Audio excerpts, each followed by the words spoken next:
वाट बघतोय की अजून काही फॉलोअर्स जॉईन करतील आणि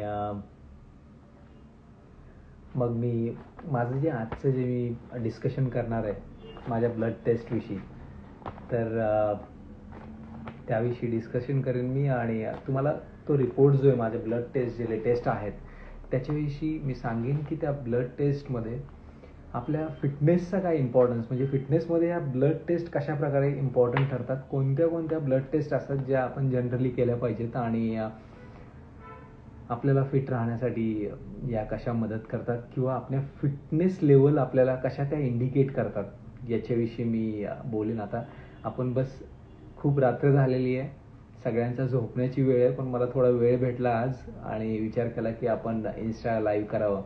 बरेचसे जण जॉईन करतायत आणि त्याच्यात मग नितीन पुरोहित सर असतील, नेहा, डिम्पल, आरती, थँक्यू सगळेजण जॉईन करताय त्याबद्दल. कोणाला काही प्रश्न असतील तर डेफिनेटली तेही तुम्ही इथं विचारू शकता, मी त्याचा उत्तर द्यायचा प्रयत्न करेन. मॅक्झिमम लोक जी मला फॉलो करतात त्यातली डायबिटिक आहेत, त्यातही टाईप 2 डायबिटिक आहेत, टाईप 1 डायबिटिक लोक पण आहेत आणि ज्यांना फिटनेसविषयी काही सायंटिफिक नॉलेज हवं असेल तर तीही लोक मला फॉलो करतात. सो रिचा मॅम जॉईन झालेल्या आहेत व्हिएतनामवरून आणि ते सांगतायत की तिथे तर 11:40 झालेली आहेत. थँक्यू रिचा मॅम, तुम्ही जॉईन केलं त्याबद्दल. आणि बरीचशी लोक अजून जॉईन झालेली. तर ह्या ज्या आहेत ह्या माझ्या लेटेस्ट ब्लड टेस्ट आहेत आणि या ब्लड टेस्टमध्ये 3 प्रकारच्या ब्लड टेस्ट केलेल्या मी. एक तर माझं लिपिड प्रोफाईल म्हणजे त्याच्यामध्ये आपण ट्रायग्लिसराईड लेवल्स चेक करतो, त्याच्यामध्ये आपण LDL कोलेस्ट्रॉल लेवल्स म्हणजेच लो डेन्सिटी लायपोप्रोटीन ज्याला आपण बॅड कोलेस्ट्रॉल असंही म्हणतो त्या कोलेस्ट्रॉल लेवल चेक केलेल्या, आणि दुसरं हाय डेन्सिटी लायपोप्रोटीन्स म्हणजेच HDL त्याला आपण गुड कोलेस्ट्रॉल असंही म्हणतो, तर त्या चेक केलेल्या. तर त्याचा रिपोर्ट पहिल्यांदा सांगेन. दुसऱ्या ज्या टेस्ट केलेल्या त्याच्यामध्ये माझा लेटेस्ट HbA1c चेक केलेला, आणि तिसरा म्हणजे मी माझ्या टेस्टोस्टेरॉन लेवल्स चेक केलेल्या. तर जे माझं हाय डेन्सिटी ज्या कोलेस्ट्रॉल लेवल ज्या चेक केलेल्या त्याचे जे रिपोर्ट्स आलेले आहेत ते खरंच म्हणजे मला आनंद देणार आहेत असं म्हणू शकता. कारण ज्या आयडियल कोलेस्ट्रॉल लेवल्स आपल्या यायला पाहिजेत लिपिड प्रोफाईलमध्ये, जे काय दिसलं पाहिजे एक परफेक्ट लिपिड प्रोफाईल काय असू शकते, तर त्याचे रिपोर्ट्स इथं समोर आलेले आहेत माझ्या. तर यामध्ये माझं जे टोटल कोलेस्ट्रॉल लेवल आहेत त्या 176 आलेले आहेत आणि त्या बिलो असल्या पाहिजेत 200, 200च्या आत असणं गरजेचं आहे आपल्या टोटल कोलेस्ट्रॉल लेवल्स, आणि त्या आल्यात 176. त्यात ट्रायग्लिसराईड लेवल जे आहेत त्या 98 आल्यात, ते 150च्या आत असणं गरजेचं आहे. HDL कोलेस्ट्रॉल म्हणजे high density लायपोप्रोटीन्स, bad cholesterol level त्याला गुड कोलेस्ट्रॉल लेवल्स असं म्हणतो आपण, आणि त्या 40च्या वरती असणं गरजेचं आहे. त्या 63 आलेल्या आहेत. एकदम परफेक्ट आकडा आहे हा. अशाच प्रकारे आपल्या ट्रायग्लिसराईड लेवल असल्या पाहिजेत. लो डेन्सिटी लायपोप्रोटीन ज्याला आपण बॅड कोलेस्ट्रॉल असंही म्हणतो, त्या 100च्या आत असणं गरजेचं आहे आणि त्या 93 आलेल्या आहेत. म्हणजे ह्या परफेक्ट कोलेस्ट्रॉल लेवल्स असं याला म्हणू शकतो. आता हे परफेक्ट येण्याच्या मागचं काय कारण असावं, म्हणजे त्याच्यासाठी काय करावं लागतं आपल्याला, तर त्याच्यासाठी एकच फॅक्टर आहे सगळ्यात महत्त्वाचा, तो म्हणजे इन्सुलिन रेजिस्टन्स. आपला जो शरीरामध्ये इन्सुलिन रेजिस्टन्स आपल्याला जो तयार झालेला आहे त्या इन्सुलिन रेजिस्टन्सला जर आपण कमी करायला यशस्वी ठरलो तर डेफिनेटली तुमच्या कोलेस्ट्रॉल लेवल मॅनेज व्हायला सुरुवात होतात. तर ह्या इन्सुलिन रेजिस्टन्स आपण जनरली विचार करतो, इन्सुलिन रेजिस्टन्स हा जो शब्द वापरला जातो जो जास्त करून आपण डायबिटीज बरोबर वापरतो. इथं कोलेस्ट्रॉल लेवल किंवा लिपिड प्रोफाईलचा काय संबंध आला, तर इथं अशा प्रकारे संबंध येतो की आपला जे इन्सुलिन रेजिस्टन्स जो आहे याचा अर्थ आपल्या इन्सुलिनचं 2 कामं आहेत. त्यातलं एक महत्त्वाचं काम म्हणजे आपल्या ग्लुकोजला आपल्या लिव्हर आणि मसल्समध्ये पोहोचवणं, इतर ऑर्गन्समध्ये पोहोचवणं. मात्र इन्सुलिनचं अजून एक महत्त्वाचं काम आहे, ते म्हणजे आपल्या ब्लडमधले फ्री फॅटी ॲसिड्स आपल्या स्केलेटल मसल्समध्ये पोहोचवणं. परंतु जर आपण डायबिटिक असाल किंवा आपल्याला इन्सुलिन रेजिस्टन्स डेव्हलप झाला असेल तर त्या केसमध्ये आपल्या ब्लडमधल्या फ्री फॅटी ॲसिड्सला इन्सुलिन पुरेशा प्रमाणात आपल्या स्केलेटल मसल्समध्ये पोचवू शकत नाही, आणि त्यामुळं आपल्या जे फ्री फॅटी ॲसिड्स आहेत ब्लडमधले ते वाढत जातात आणि ते लिव्हरकडे फ्लक्स होतात, आणि लिव्हरमध्ये हे सगळं फ्री फॅटी ॲसिड आपल्याला LDL मध्ये कन्वर्ट व्हायला लागतं, म्हणजे लो डेन्सिटी लायपोप्रोटीन, आणि त्यालाच आपण बॅड कोलेस्ट्रॉल म्हणतो. आणि त्या बॅड कोलेस्ट्रॉल लेवल्स वाढायला लागतात. परंतु मी जो मागचे काही वर्ष जो एक्झरसाईज करतोय आणि जो काय माझा डाएट प्लॅन असतो, या सगळ्यांद्वारे मी माझ्या LDL लेवल्स म्हणजे इन्सुलिन रेजिस्टन्स कमी करायला यशस्वी ठरलो, आणि ह्या इन्सुलिन रेजिस्टन्स कमी झाल्यामुळं माझ्या कोलेस्ट्रॉल लेवल्स कंट्रोलमध्ये आहेत, आणि त्यातही स्पेसिफिकली LDL म्हणजे बॅड कोलेस्ट्रॉल लेवल्स कंट्रोलमध्ये आहेत. अशा प्रकारे हे आपल्या इन्सुलिन रेजिस्टन्सचं आपल्या कोलेस्ट्रॉल लेवलबरोबर कनेक्शन असतं. त्यामुळेच आपण एक रेग्युलरली व्यायाम करत राहणे आणि त्यातही स्ट्रेंथ ट्रेनिंग करत राहणे खूप महत्त्वाचं असतं. आणि दुसरी जी टेस्ट केली ती म्हणजे माझी HbA1c. मी बऱ्याच दिवसानंतर आता ही HbA1c टेस्ट केली, आणि तो HbA1c रिपोर्टमध्ये 5.8 ही रिडिंग आलेली आहे. 5.8 म्हणजे सेमी जे नॉर्मल जे आपल्या समजतो HbA1c लेवल, त्या 5.5 पासून 6 पर्यंत ज्या लेवल्स असतात त्या एका चांगल्या हेल्दी HbA1cच्या लेवल असतात. आपण प्री डायबिटिक वगैरे अशा गोष्टी विचार करतो, पण इथं मी विचार करतोय की एक डायबिटिक आणि एक नॉन डायबिटिक. तर माझे HbA1c लेवल जे आहेत 5.8 आलेले आहेत. मी पूर्वी डायबिटिक होतो, मला डायबिटीसच्या मेडिसिन्स घ्याव्या लागायच्या. जवळपास मी 6 टॅबलेट घ्यायचो डायबिटीसच्या. 7 वर्षापर्यंत मी डायबिटीसचे मेडिसिन्स घेतलेले आहेत, आणि मागच्या 4 वर्ष जवळपास 4.25 वर्ष झाले असतील. या 4.25 वर्षामध्ये एकही डायबिटीसची मेडिसिन घेतलेली नाही आहे, आणि तरी देखील माझा HbA1c आता 5.8 आलेला आहे. म्हणजे हे कसं शक्य झालं हे सगळं समजवण्यासाठी मी रेग्युलरली तुम्हा सगळ्यांना व्हिडिओजमध्ये हे नॉलेज देत असतो. एक प्रश्न आलेला आहे राकेश सरांचा, सर इन्सुलिन नॉर्मल लेवलसाठी पर्सन टू पर्सन डिफरंट असेल का with same routine related to age? Sir मला हे विचारायचं आहे की तुम्ही लगेच आत्ता त्याचं उत्तर देऊ शकता राकेश सर, की तुम्ही टाईप 2 डायबिटिक आहात. म्हणजे जर तुम्ही डायबिटिक असाल तर टाईप 2 डायबिटिक आहे की टाईप 1, म्हणजे तुम्हाला इन्सुलिन वगैरे काही सुरू नाही आहे ना, हे मला विचारायचं. ते जर सांगितलं तर मी लगेच तुम्हाला त्याचं उत्तर देईन. इन्सुलिनच्या लेवल डेफिनेटली प्रत्येकाच्या वेगवेगळ्या असतात. आपल्या पॅन्क्रियाज प्रत्येकाचं वेगवेगळ्या प्रकारे फंक्शन करत असतं. त्यामुळे प्रत्येकाच्या इन्सुलिन जे सिक्रीशन किंवा प्रोडक्शनची जी कॅपॅसिटी आहे, ॲबिलिटी, तर ती डेफिनेटली वेगळी असू शकते. आणि सर तुमचं उत्तर आलेलं आहे की तुम्ही टाईप 2 डायबिटिक आहे. टाईप 2 डायबिटिक आहे तर इन्सुलिनच्या सिक्रेशनविषयी नाही विचार करायचा आपल्याला, इन्सुलिन रेजिस्टन्सविषयी विचार करायचा. टाईप 2 डायबिटिक आहे या लोकांमध्ये पुरेशा प्रमाणात इन्सुलिनचं सिक्रेशन होत असतं. मात्र आपल्या ह्या इन्सुलिनला त्याचं जे काम आहे की आपल्या ग्लुकोजला आपल्या ब्लडमधनं पिक करायचं, म्हणजे त्याला कॅरियर हार्मोन म्हणतात आपल्या इन्सुलिनला. आपल्या इन्सुलिन जेव्हा आपल्या ब्लडमधल्या ग्लुकोजला आपल्या लिव्हर आणि मसलमध्ये पोचवतो तर ते पुरेशा प्रमाणात पोचवूच शकत नाही, कारण तिथं आपल्या लिव्हर आणि मसल्सवरती इन्सुलिन रेजिस्टन्स नावाचा एक प्रॉब्लेम झालेला असतो. इन्सुलिन रेजिस्टन्स म्हणजे एक PI3K नावाचा एक पाथवे बनलेला असतो आपल्या लिव्हर आणि मसलवरती. तो PI3K पाथवेचं काम असतं की आपल्या इन्सुलिनला आणि ग्लुकोजला आपल्या लिव्हर आणि मसलमध्ये एकत्रितपणे एंट्री देणं. तो एक पाथवे जो आहे सिग्नल पाथवे म्हणतात त्याला, किंवा इन्सुलिन रिसेप्टर सिग्नल पाथवे म्हणतात. तो पाथवे टाईप 2 डायबिटिक पेशंटमध्ये प्रॉपरली काम करत नसतो, तो डिस्टर्ब झालेला असतो. आणि त्याच्यामुळं आपल्या लिव्हर आपल्या पॅन्क्रियाजमध्ये पुरेशा प्रमाणात इन्सुलिनचं सिक्रेशन तर होत असतं, मात्र त्याचं जे काम आहे ग्लुकोजला आपल्या लिव्हर आणि स्केलेटल मसल्समध्ये पोहोचवणं, तर ते पुरेशा प्रमाणात पोहोचवू शकत नाही. आपल्याला इथे इन्सुलिन रेजिस्टन्स डेव्हलप झाला आहे त्यामुळे, आणि त्यालाच टाईप 2 डायबिटीस म्हणतात.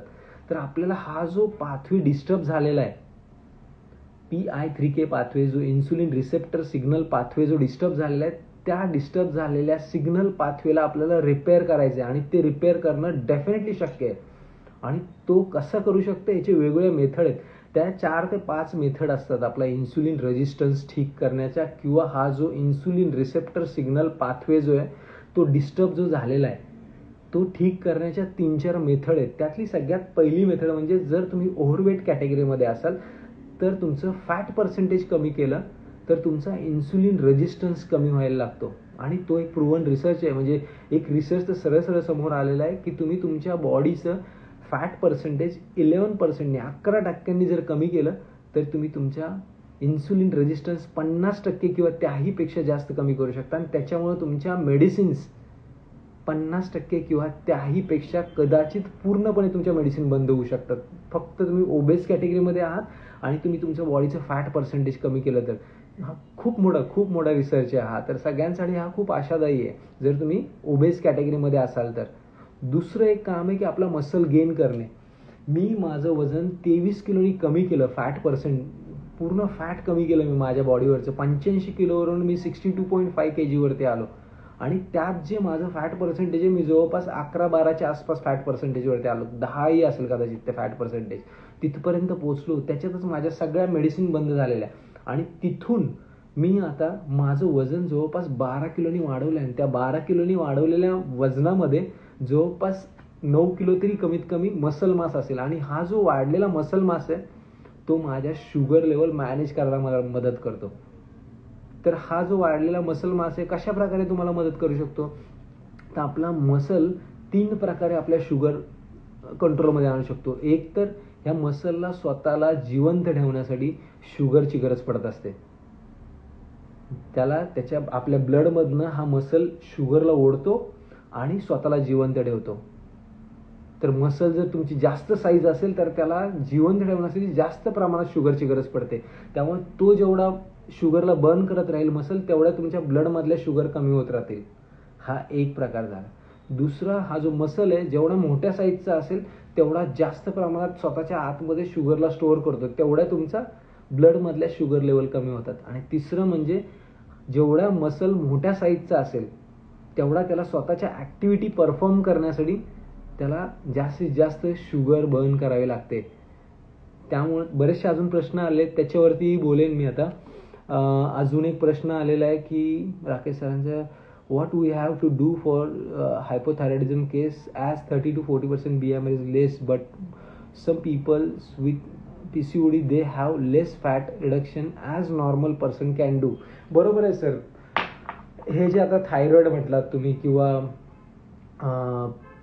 तुम्ही थायरॉइड म्हटला, डायबिटीस म्हटलं, PCOD म्हटला, हे सगळे जवळपास सगळे इन्सुलिन रेजिस्टन्सच्याच प्रॉब्लेम्स रिलेटेड आहेत. ज्यांनाही इन्सुलिन रेजिस्टन्स डेव्हलप झालेला असतो त्यांना PCOD डेव्हलप होऊ शकतो, त्यांना थायरॉइडही होण्याची शक्यता असते. आणि ज्यांना थायरॉइड आहे त्या लोकांना 25% शक्यता जास्त वाढलेली असते की त्यांना डायबिटीस, टाईप 2 डायबिटीस डेव्हलप होऊ शकतो. तर ह्या सगळ्यांवरती उपाय आपण, म्हणजे उपाय म्हणजे मी एक्झॅक्टली क्युअरविषयी बोलणार नाही कारण ते फॉल्स प्रॉमिस ठरू शकतं. मात्र त्याच्यावरती आपण उपाय एकच शोधू शकतो, ते म्हणजे आपल्या फिटनेसवरती काम करायचं, आपल्या डाएटवरती काम करायचं, आपल्या लाईफस्टाईलवरती काम करायचं. त्याच्यातून आपण आपला इन्सुलिन रेजिस्टन्स कमी करायचा. इन्सुलिन रेजिस्टन्स कमी केल्याशिवाय, इन्सुलिन रेजिस्टन्स कमी करण्यासाठी आणि एक चांगले काही डाएट असतात, वर्कआउट्स असतात, त्याच्यातून ग्रॅज्युअली आपण आपला इन्सुलिन रेजिस्टन्स कमी करत जातो. त्याच्यातून आपण आपला मसल मास वाढवत जातो. आपला BMR जो आपला ड्रॉप झालेला आहे तो BMR आपण वाढवू शकतो, म्हणजे बेसल मेटाबॉलिक रेट. इतरांसाठी सांगतो, जे राकेश सर आहेत ते डेफिनेटली हुशार दिसत आहेत मला, म्हणजे त्यांचे जे शब्द वगैरे आहेत, जे विचारत आहेत प्रश्न, डेफिनेटली ते चांगले प्रश्न आहेत त्यांचे. तर आपला जसा फिटनेस लेवल वाढत जाईल तसं आपल्या इन्सुलिन रेजिस्टन्स आपोआपच कमी होत जाणार आहे, आपला BMR वाढणार आहे. BMR वाढवायचं असेल, मसल गेन करायचं आहे. पण आता ही जी जर्नी आहे की एक थायरॉइड पेशंट आहे, एक डायबिटिक पेशंट आहे, या लोकांसाठी वेट लॉस किंवा मसल गेन हे डेफिनेटली डिफरंट असतं एका नॉन डायबिटिक पेशंटपासून किंवा एका नॉन थायरॉइड पेशंट जो आहे, एक नॉन थायरॉइड इंडिव्हिज्युअल जो आहे किंवा नॉन डायबिटिक इंडिव्हिज्युअल जो आहे त्याचा वेट लॉस आणि डायबिटिक इंडिव्हिज्युअल किंवा थायरॉइडवाला इंडिव्हिज्युअल ह्याच्यातलं हे सगळं वेगळं आहे. त्याच्यासाठी वेगळ्या रेजिम असतात, तर त्या फॉलो कराव्याच लागणार आहेत तुम्हाला. म्हणजे फॉर एक्झाम्पल आता याच्यामध्ये एक सांगेन की एक डायबिटिक व्यक्ती आपल्याकडे येतो आणि त्याचा सगळ्यात पहिला सिम्पटम एक घेऊन येतो तो की त्याचा अनइंटेन्शनल अचानकपणे भरपूर वेट लॉस व्हायला सुरुवात झालेली असते. आणि हा वेट लॉस त्याचा फॅट पर्सेंटेजमध्ये कमी होत नसतो, त्याचा मसल मास कमी व्हायला लागलेला असतो. आणि हा मसल मास कमी होण्याचं कारणच असतं की त्याच्या ब्लडमधल्या ज्या शुगर आहेत त्या त्याच्या मसलमध्ये पोचूच शकत नाहीत. आणि त्या पोचू शकत नाहीत कारण त्याला इन्सुलिन रेजिस्टन्स डेव्हलप झालेला असतो. आणि हा इन्सुलिन रेजिस्टन्स जेव्हा कमी होईल तेव्हाच कुठं जाऊन त्याच्या ब्लडमधल्या शुगर त्याच्या मसलमध्ये जातील आणि त्याचा मसल जिवंत राहील. जर त्याच्या मसलमध्ये शुगर पोचू शकत नसेल तर डेफिनेटली त्याचा मसल तसाही बर्न होत राहील, कमी होत जाईल, रिपेअर होणार नाही आणि त्याच्यामुळं अनइंटेन्शनल वेट लॉस व्हायला लागेल. तर मग ह्याच्यामध्ये काय उपाय आहे? तर सगळ्यात पहिला उपाय हा असतो या केसेसमध्ये, तुम्ही जे काय सांगता, तुम्ही थायरॉइडचा केस, हायपोथायरॉइडची केस सांगितली किंवा तुम्ही जर डायबिटीसची केस सांगितली किंवा डायबिटिक आणि इंटेन्शनल वेट लॉसची सांगितली किंवा हायपोथायरॉइडचं जे सगळ्यात मोठं जे सिम्पटम आहे की त्यांचा वेट गेन व्हायला लागतो, त्यांचं फॅट पर्सेंटेज अचानकपणे खूप जास्त वाढायला लागतं. तर ह्या सगळ्या केसेसमध्ये सगळ्यात पहिला उपाय हा असतो की त्यांना मेडिसिन्स घेऊन सगळ्यात पहिल्यांदा त्यांच्या थायरॉइड लेवल किंवा त्यांच्या शुगर लेवल नॉर्मल करावे लागतात. आणि त्या केल्यानंतरच तुम्ही तुमचा डाएट फ्लक्च्युएट करून तुम्ही तुमच्या शुगर लेवल कंट्रोलमध्ये आणून मग तुम्ही मसल गेन करू शकता. हे सगळं म्हणजे एखादा डायबिटिक व्यक्ती असेल आणि एक नॉन डायबिटिक ह्याच्यासाठी कधीच एक सेम प्लॅन बनू शकत नाही. ते जे कोणी कोच असतील जे त्यांना गाईड करणार आहेत, जे एका डायबिटिक व्यक्तीला वेट लॉससाठी गाईड करणार असाल किंवा एका डायबिटिक व्यक्तीला मसल गेनसाठी तुम्ही गाईड करणार असाल तर डेफिनेटली सर तुम्ही त्याच्या शुगर लेवलला आपण नजर अंदाज करूच शकत नाही. त्याला आपल्याला कन्सिडर करावंच लागणार त्या शुगर लेवल्सला आणि त्यासाठी आपल्याला सुरुवातीला मेडिसिन्सचा आधार घ्यावाच लागणार आहे.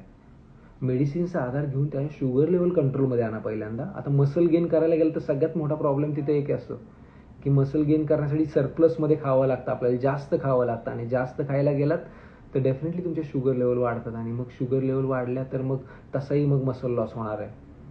मग इथं काय करायचं तर पहिल्यांदा मेडिसिन्स घ्यायच्यात, त्यांच्या शुगर लेवल कंट्रोलमध्ये आणायच्यात आणि मगच तुम्ही मसल गेनसाठी जाऊ शकता सरप्लसमध्ये खाऊन. अदरवाईज तुमच्या शुगर लेवल वाढल्यामुळं इतरही अनेक कॉम्प्लिकेशन्स डेव्हलप होऊ शकतात.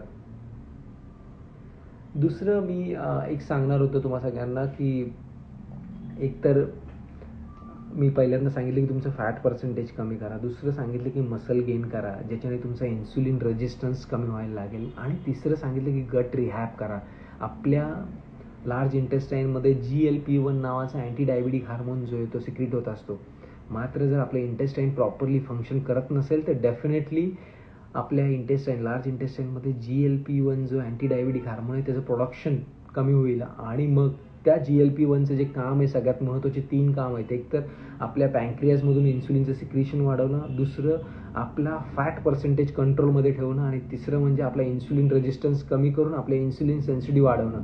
हे तिन्ही कामं डिस्टर्ब होतील आणि त्याच्यामुळं आपले शुगर लेवल वाढत जातात. त्यामुळं आपला गट रिहॅब करणं आणि त्याच्यासाठी आपल्या डाएटमध्ये 25 ते 40 ग्रॅम फायबर्स असणं आणि आपल्या डाएटमध्ये युजफुल मायक्रो ऑर्गॅनिझम्स असणं म्हणजे प्रोबायोटिक्स म्हणतो आपण. बाहेरून कोणते प्रोबायोटिक्स घ्यायची गरज नाही. मतलब आपल्या डाएटमध्ये जर प्रोबायोटिक्स असतील तरी देखील डेफिनेटली आपल्याला फायदा होऊ शकतो की आपण गट रिहॅब करून आपला GLP-1 नावाचा अँटी डायबिटिक हार्मोनचं प्रोडक्शन वाढवू शकतो आणि त्याच्यातून आपल्या शुगर लेवल मॅनेज व्हायला मदत करतील.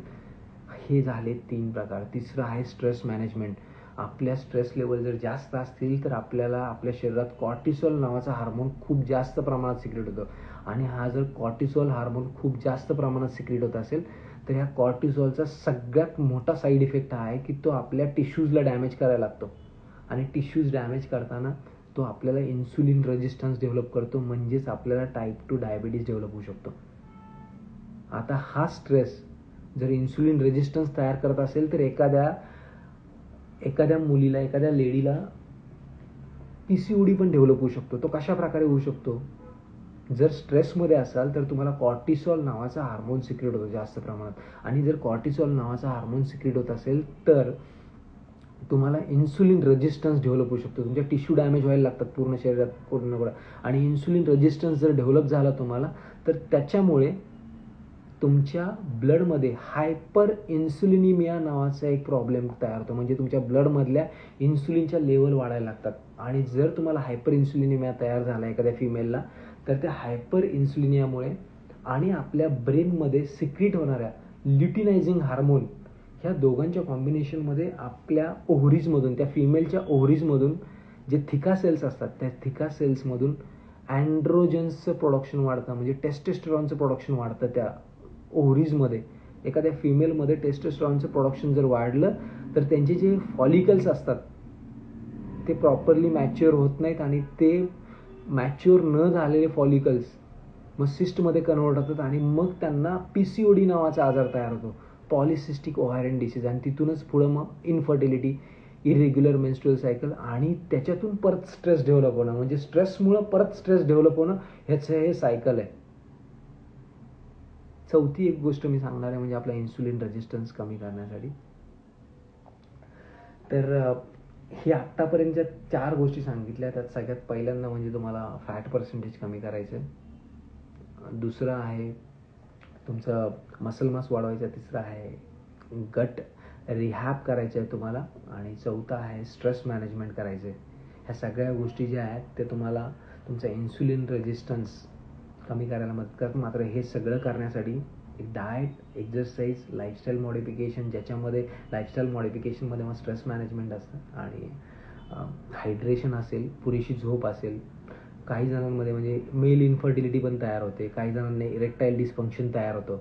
मेल इन्फर्टिलिटीमध्ये मग 2 प्रकार आहेत. मग एक तर त्यांच्या टेस्टोस्टेरॉन लेवल ड्रॉप होतात. दुसरं जे आहे ते त्यांच्या इरेक्टाईल डिस्फंक्शन तयार होऊ शकतो. किंवा एखाद्याला त्यांच्या स्पर्मची क्वालिटी, क्वांटिटी आणि मोटिलिटी ह्या सगळ्या गोष्टी त्यांच्या ड्रॉप व्हायला लागतात. तर ह्या सगळ्यांवरती उपाय हाच आहे की तुम्हाला तुमचा इन्सुलिन रेजिस्टन्स कमी करायचा आहे. तर बऱ्याचशा मेटाबॉलिक कंडिशन्स ज्या आहेत त्याच्यामागे इन्सुलिन रेजिस्टन्स डेव्हलप होणं हाच एक महत्त्वाचा पार्ट आहे. तर मी सुरुवात केलेली ह्या माझ्या ब्लड टेस्टपासून. तर ह्या ब्लड टेस्टमधला सगळ्यात पहिला जो पार्ट सांगितला की माझ्या लिपिड प्रोफाईलविषयी. माझा लिपिड प्रोफाईल ॲब्सोल्युटली आयडियल जे लिपिड प्रोफाईल असतात तर ते आलेले. दुसरं मी सांगितलं की माझा HbA1c 5.8 आलेला आहे, जो 9.5 होता काही वर्षांपूर्वी मेडिसिन घेत असताना. तो आता मागच्या 4.5 वर्षांपासून कोणत्याही प्रकारचे मेडिसिन्स न घेता देखील आता माझा HbA1c लेवल नॉर्मलच्या आसपास आलेले आहेत, 5.8 आहेत. I am happy for that. आणि तिसरी एक गोष्ट मी चेक केलेली ती म्हणजे टेस्टोस्टेरॉन लेवल्स चेक केलेल्या मी माझ्या.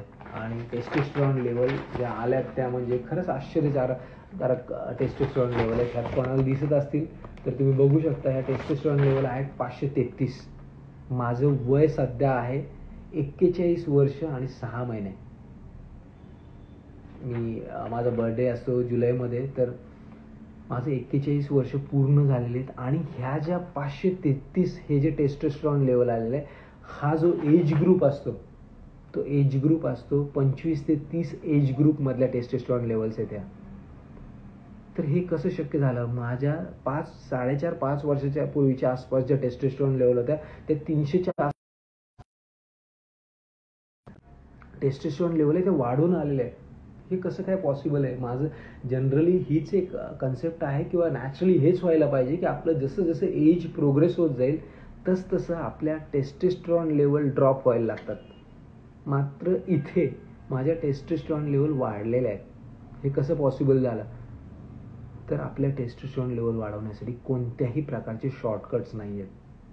कोणत्याच प्रकारचे शॉर्टकट्स नाही आहेत आपल्याकडे. आपल्याला टेस्टोस्टेरॉन जर वाढवायचे असतील तर त्यासाठी तुम्हाला एक प्रॉपर डाएट आणि एक्झरसाईज, प्रॉपर लाईफस्टाईल याच्याच आधारावरती, आणि तेही तुम्हाला हे कन्सिस्टंटली फॉलो केलं तुम्ही काही महिने काही वर्ष, तर त्याच्यातून आपल्या हळूहळू टेस्टोस्टेरॉन लेवल वाढत जातात.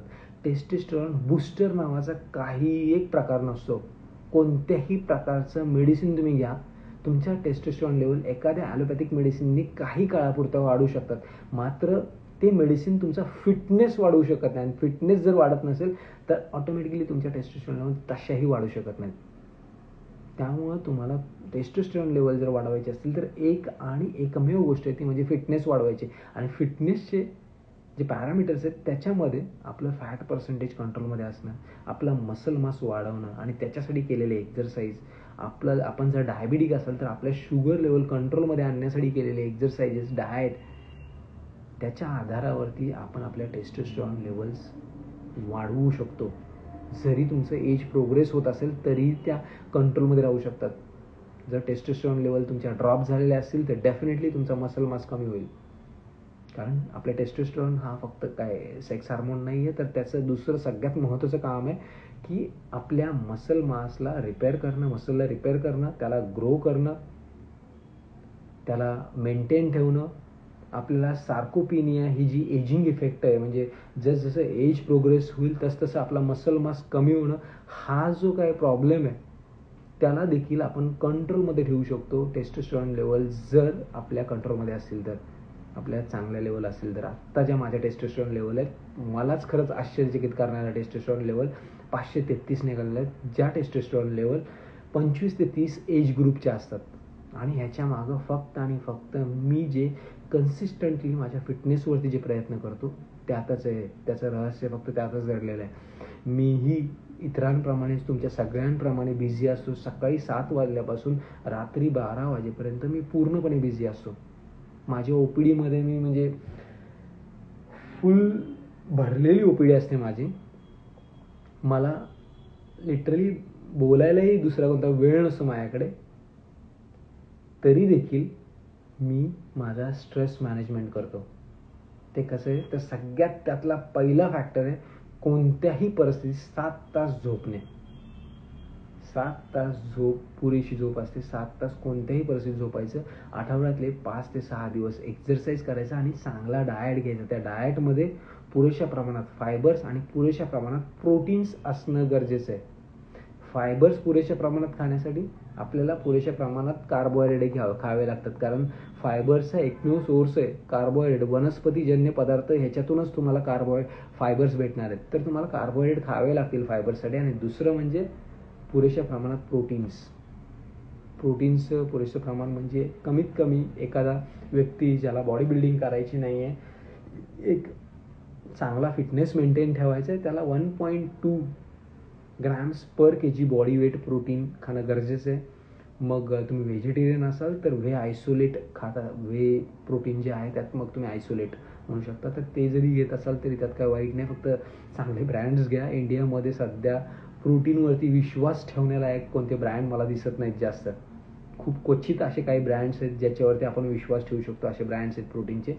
तर प्रोटीन पावडरही घेऊ शकता. मात्र प्रोटीन पावडरवरती पूर्णपणे आपण डिपेंडंट असलं नाही पाहिजे. आपल्या डाएटमधूनच आपण मॅक्झिमम प्रयत्न केला पाहिजे की आपलं प्रोटीन पूर्ण झालं पाहिजे. जर तुम्ही नॉन व्हेजिटेरियन असाल तर डेफिनेटली तुम्हाला त्याचा फायदा होणार आहे. रोज अंडी खा. अंडी खाल्याने तुमच्या कोलेस्ट्रॉल लेवल्स वगैरे काय वाढणार नाही आहेत. तुम्ही जर एक्झरसाईज करत असाल तर. कोलेस्ट्रॉल लेवल वाढवण्यासाठी फूड फक्त 20%च कारणीभूत असतं. 80% तर आपल्याला जो डेव्हलप झालेला इन्सुलिन रेजिस्टन्स आहे त्याच्यामुळेच आपल्याला आपल्या बॉडीमध्येच कोलेस्ट्रॉल लेवल वाढत असतात. तर अशा प्रकारे आपण मी टेस्टोस्टेरॉन लेवल्सविषयी बोलत होतो. तर टेस्टोस्टेरॉन लेवल्स आपल्याला वाढवण्यासाठी बस आपल्याला आपल्या फिटनेसवरतीच काम करायचं आहे. आणि त्याच्यासाठी एक्झरसाईज, डाएट आणि स्ट्रेस मॅनेजमेंट, पुरेशी झोप, हायड्रेशन ह्याच गोष्टी काम करत असतात. टेस्टोस्टेरॉन लेवल वाढवण्याचे जर सायन्स मला विचाराल तर आपण ज्यावेळी एक्झरसाईज करतो त्या एक्झरसाईजमध्ये आपल्या ब्रेनमध्ये जो पिट्युटरी ग्लँड जी प्रेझेंट असते त्या पिट्युटरी ग्लँडमध्ये ल्युटिनायझिंग हार्मोन नावाच्या हार्मोनचं प्रोडक्शन वाढतं. आणि हे जे ल्युटिनायझिंग हार्मोन आहे आपल्या टेस्टीजमधून टेस्टोस्टेरॉनचं प्रोडक्शन वाढवायला मदत करतं. त्यामुळे एक्झरसाईज डेली करणं खूप गरजेचं आहे. तुम्ही जेव्हा मसल ग्रो करणारे एक्झरसाईज कराल तेव्हा पुढे जाऊन तुम्हाला तो ट्रिगर भेटतो की टेस्टोस्टेरॉनची गरज असते. त्यामुळे ते टेस्टोस्टेरॉन आपली बॉडी ऑटोमॅटिकली वाढवायला लागते. ल्युटिनायझिंग हार्मोनचं प्रोडक्शन वाढवून ते आपल्या हायपोथॅलॅमस हे एक सेंटर आहे आपल्याला आपल्या टेस्टोस्टेरॉन प्रोडक्शन वाढवण्यासाठीचं. तिथून मग आपल्या टेस्टीजमध्ये टेस्टोस्टेरॉनचं प्रोडक्शन वाढायला लागतं. तर अशा प्रकारे आपण आपल्या फिटनेसवरती काम करूनच सगळेजण डेफिनेटली ओव्हरऑल फिटनेस, ज्याच्यामध्ये हे ब्लडचे पॅरामीटर्स ज्याच्याविषयी बोललो की मी ट्रायग्लिसराइड्स किंवा माझं लिपिड प्रोफाईल चेक केलेलं आहे, दुसरं HbA1c चेक केलेलं आहे, आणि तिसरं म्हणजे टेस्टोस्टेरॉन लेवल्स चेक केले आहेत. आणि चांगली गोष्ट ही आहे की सगळेचे सगळे पॅरामीटर जेवढे पण ब्लड टेस्ट केल्या त्या सगळ्या परफेक्ट जो रिझल्ट मला हवा आहे तसा आलेला आहे. आणि टेस्टोस्टेरॉन लेवल्स तर डेफिनेटली मी जेवढं एक्सपेक्ट केलं नव्हतं त्याहीपेक्षा जास्त आलेले आहेत. आणि माझा HbA1c मला एक्सपेक्टेडच होता की एक साधारणतः 5.7 to 5.9च्या मध्येच असेल कदाचित, आणि तो 5.8 आलेला आहे. तर सध्या कंट्रोलमध्ये सगळं. मी वेट गेन करतो आहे काही दिवसांपासून, आणि तरी देखील माझ्या शुगर लेवल नॉर्मल आहेत. तर बऱ्याच जणांनी जॉईन केलं आत्ता, बरेचसे जण ऐकत होते, यातले काही जणांनी प्रश्नही विचारलेले आहेत. सर, तुम्ही मेडिकल कंडिशनसाठी इंटरमिटंट फास्टिंग किंवा लिक्विड डाएट सजेस्ट करू शकता का, और only carbs protein fats manage करून बॅलन्स ठेवावा तर बेस्ट राहील? बघा, सगळ्यात महत्त्वाची गोष्ट, इंटरमिटंट फास्टिंगचा अर्थ असतो की जवळपास खूप मोठी एक फास्टिंगची विंडो असते, आणि त्याच्यामध्ये तुम्ही 24 तासाचं कॅल्क्युलेशन केलं तर त्यामध्ये तुम्हाला 2 वेळात जेवण येईल. मात्र डायबिटिक पेशंटसाठी तुम्ही विचारलेलं आहे, डायबिटिक पेशंटने अशा प्रकारचे जर डाएट प्लॅन केले किंवा लिक्विड डाएट प्लॅनविषयी तुम्ही बोलला, म्हणजेच मला कळालं ते लिक्विड डाएट प्लॅनचाच अर्थ आहे की तुम्ही मील रिप्लेसमेंट शेक्सविषयी बोलताय.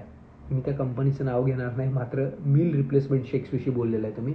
तर अशा प्रकारचे ज्या डाएट्स असतात, इंटरमिटंट फास्टिंग ज्याच्यामध्ये खूप वेळाचं फास्टिंग असतं, किंवा त्या फास्टिंगमध्ये जर तुम्ही एक डायबिटिक व्यक्ती जर डायबिटीसच्या मेडिसिन्स घेत असाल तर त्या व्यक्तीला हायपोग्लायसिमियासारखी acute medical diabetic complication develop होऊ शकतं. आणि हायपोग्लायसिमियाचा सगळ्यात मोठा साईड इफेक्ट किंवा त्याचं जे एक्स्ट्रीम कंडिशनमध्ये सिम्पटम हा आहे की तो माणूस कोमामध्ये देखील जाऊ शकतो.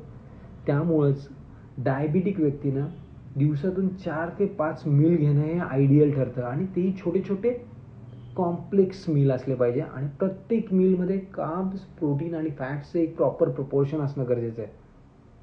आपण डायबिटिक आहात म्हणून कार्बोहायड्रेट टाळण्याची अजिबात गरज नाही आहे. आपल्या शरीराला रिपेअर करण्यासाठी देखील, आपल्या शरीराला चालवण्यासाठी, सगळं काही व्यवस्थित फंक्शनिंग होण्यासाठी आपल्याला कार्बोहायड्रेटची गरज असते. आपण शुगर कमीच कशासाठी करायचे असतात? आपल्याला स्वतःला सगळं काही व्यवस्थित चालावं यासाठी, आपल्याला सगळे फंक्शन्स व्यवस्थित करावे यासाठी आपण आपले शुगर लेवल कमी करतोय. पण जर तुम्ही कार्बोहायड्रेट कमी करून दिवसभर लिथार्जिक राहाल, तुमच्याकडे एनर्जीच नसेल, तर ह्या शुगर लेवल कमी करण्याचा फायदा काय? त्यामुळे कार्बोहायड्रेट टाळण्याची गरज नाही. कार्बोहायड्रेटही अतिशय महत्त्वाचे असतात. प्रोटीन जेवढे महत्त्वाचे तेवढे कार्बोहायड्रेटही महत्त्वाचे असतात. त्यामुळं मील रिप्लेसमेंट शेक्स त्याच्याविषयी तर म्हणजे मी बोलणारच नाही. तो पर्यायच नाही आहे डायबिटिक व्यक्तीसाठी. तुम्हाला तुमच्या मील्समध्ये जे घरात जेवण जे असतं ते आयडियल असतं. त्याच्यामध्ये म्हणजे तुम्हाला सगळंच, म्हणजे पालेभाज्या असतील, भाकरी असेल, भात असेल, डाळ असेल, जर नॉन व्हेजिटेरियन असेल तर अंडी असतील, चिकन असेल, ह्या सगळ्या गोष्टी अतिशय महत्त्वाच्या असतात. ह्या गोष्टी आपल्याला टाळण्याची गरज नाही आहे फिट बनण्यासाठी. फिट बनण्यासाठी, वजन कमी करण्यासाठी तुम्ही मील रिप्लेसमेंट शेक्सचा आधार घ्यायची गरजच नाही आहे. काय गरज आहे? आपलं एक ट्रेडिशन आहे ज्याच्यामध्ये एक बॅलन्स डाएट आहे, सगळ्या चांगल्या चांगल्या टेस्टी फूड आहेत. ते सगळं टाळून आपण एका लिक्विड डाएटवरती शिफ्ट व्हायची काही गरज नाही आहे.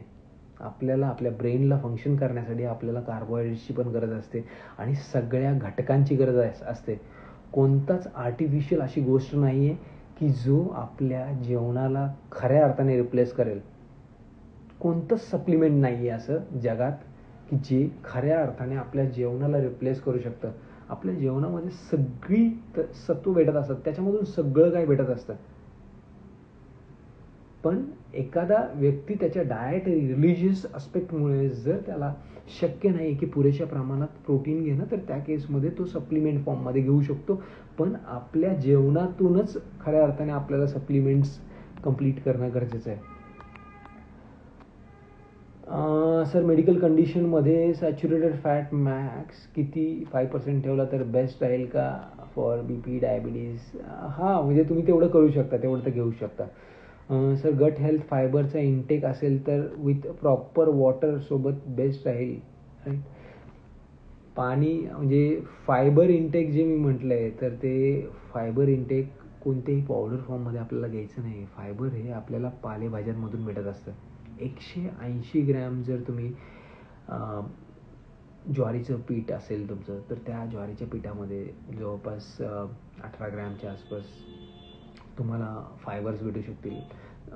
तुम्ही 200 ग्रॅम पालेभाज्या खात असाल तर त्याच्यातूनच तुम्हाला 10 ग्रॅम फायबर भेटतील. जवळपास 30 ग्रॅम जर तुम्ही कडधान्य असतील तर त्याच्यातूनही तुम्हाला 4-5 ग्रॅम फायबर्स भेटतील. तर एवढं सगळं फायबरचे सोर्सेस आपल्याकडे असताना आपल्याला एक्सटर्नली एका डब्यामध्ये फायबर विकत घ्यायची गरज नाही. इसबगुल किती नॅचरल फायबर आहेत त्यामध्ये. ओट्स आहेत ज्याच्यामध्ये नॅचरल फायबर आहेत, त्यामुळे तुम्हाला कोणत्याही प्रकारचे फायबर्स अशी विकत घ्यायची गरज नाही आहे. बरं, काही पण एक मिनिट, एक प्रश्न विचारलेला आहे अजून कोणीतरी. जस्ट सेकंड, सॉरी, मी प्रश्न वाचतोय. बऱ्याचशा लोकांनी काही प्रश्न विचारले आहेत. मनीषा दीपक शिवदास,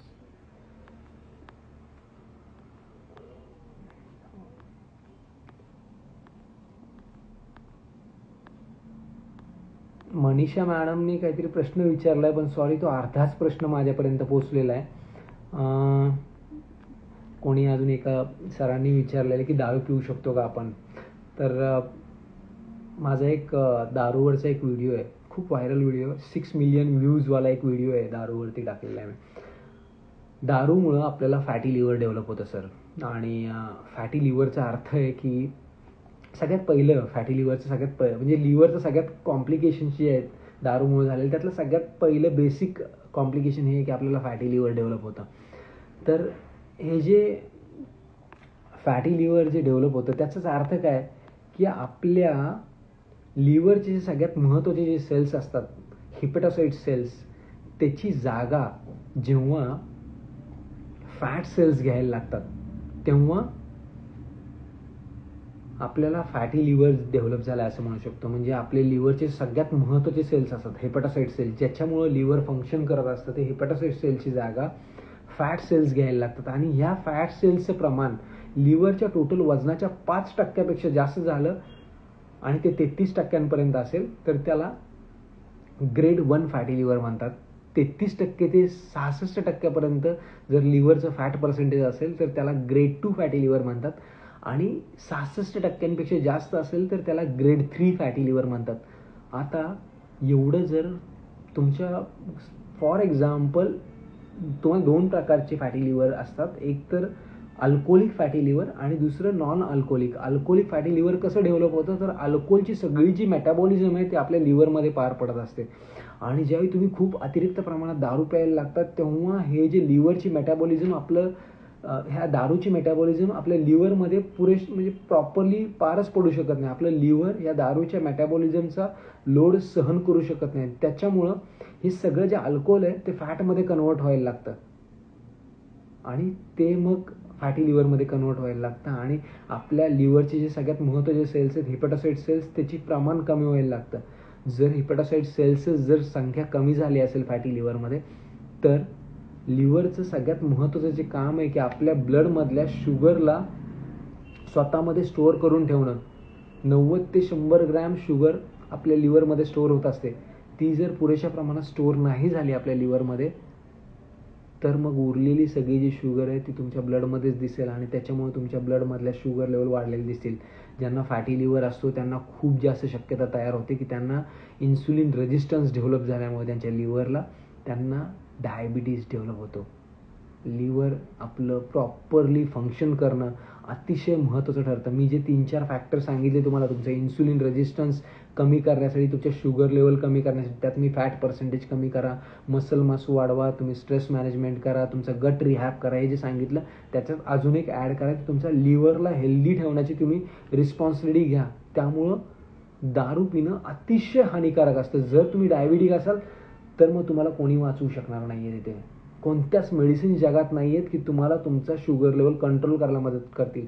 काही दिवसांनी तुम्हाला कॉम्प्लिकेशन्सला फेस करावाच लागणार आहे. त्यामुळं आजच वेळ गेलेली नाही आहे. तुम्ही एक स्टेप पुढे टाका आणि तुमच्या डायबिटीसला कंट्रोलमध्ये आणण्यासाठी जर तुम्ही अल्कोहोलचं कन्झम्पशन जर करत असाल तर डायबिटीसला कंट्रोलमध्ये आणण्यासाठी सगळ्यात पहिल्यांदा तुम्ही अल्कोहोल स्टॉप करा आणि फिटनेसवरती काम करा.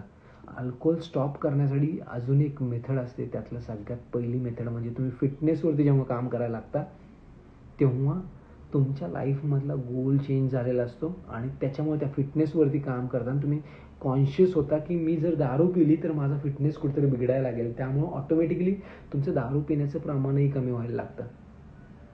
त्यामुळंच सगळ्यांनी जो कोणी दारू पित असेल फक्त डायबिटीज डेव्हलप होणं, फक्त लिव्हर निकामी होणं किंवा लिव्हर डॅमेज होणं इथपर्यंतच त्याचे प्रॉब्लेम नाही आहेत, तर मल्टिपल ऑर्गन फेल्युअरपर्यंत पण ह्या केसेस जातात. त्यामुळे दारू पिणं कमीत कमी ठेवा.